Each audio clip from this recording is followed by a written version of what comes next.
I'm really sorry for the poor lighting. I managed to break my studio lights earlier, which is annoying. Anyway, I'm here today to talk about my brand new Aquascaper 300 Cube. I'll run some B-roll footage for you about how I set this up, and then I'll talk about the equipment and the setup, and I've got a really important question for you right at the end, so stay tuned.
Let's start off with the lighting. We're using a Twinstar 300E.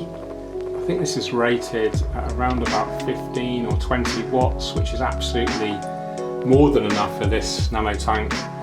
And the thing I like about these Twinstar LEDs is the colour rendition and the plant growth, and they're fairly good value as well. Okay, let's talk about the Twinstar Sterilizer. So this is an M5, which is designed for smaller tanks. I'll just override it so you can see it in action. And this is basically a device that relies on electrolysis. So there's two dissimilar metals, and electric current is passed through them, and it splits the water molecule from H2O, and it produces pure oxygen. So those nanobubbles you can see right now, they're pure oxygen. Now the theory is, I believe, that those oxygen bubbles can basically sterilise green algae cells and help prevent algae issues. So the jury's out. There's lots of mixed opinions on it, whether it works or not, or how it works, but I thought I'd give it a try. And I do have anecdotal evidence that if you use it at the start-up of an aquarium, it does help prevent early algae issues. So I'm going to use it and we'll see how we go. Let's talk about CO2. So this is a brand new product that I've never used before, called Neo CO2 from Aquarium. It's a yeast-based system, so relying on the old school DIY method of sugar and yeast, but it also has some other chemicals which make it a more stable CO2 production. And it comes with everything you need. So it comes with a bottle, it comes with all the chemicals, except for the sugar. And it comes with a clear pipe, as you can see there, the clear hose, CO2 proof hose. And then, the best thing I think, a really, really good diffuser. And all that is for £15. I think that is a really, really good value for money. So apparently it gives 50 days worth of CO2.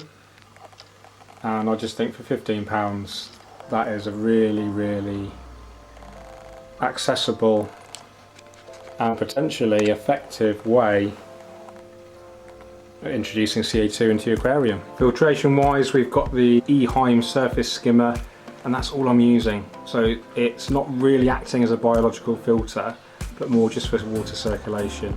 And I am going to be relying on the plants to be purifying the water of ammonia and other nitrogen compounds.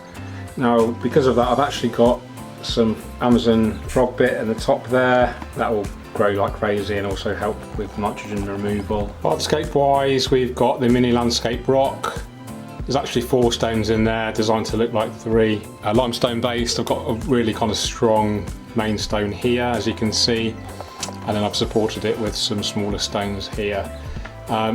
You can see the planting in the B-roll, all the species are identified. I'll leave a list in the description as well.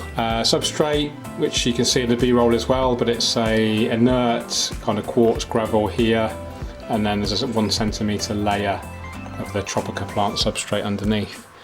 So I'm hopeful that the whole kind of system will work. We have got a lot of lighting, but I'm hopeful with the twin star sterilizer here, good amount of circulation, floating plants, good plant growth, CO2 injection.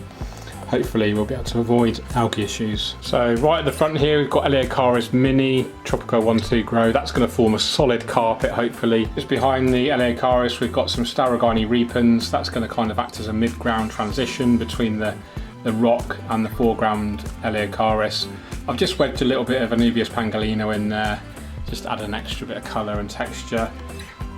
And then let's go to the back. We have Helanthium Tantalum Green there, just below the CO2 diffuser, and that goes all the way along the background. So this is an interesting choice. This is Cryptocorini crispitula. So this will want to grow kind of 60-80 centimetres tall.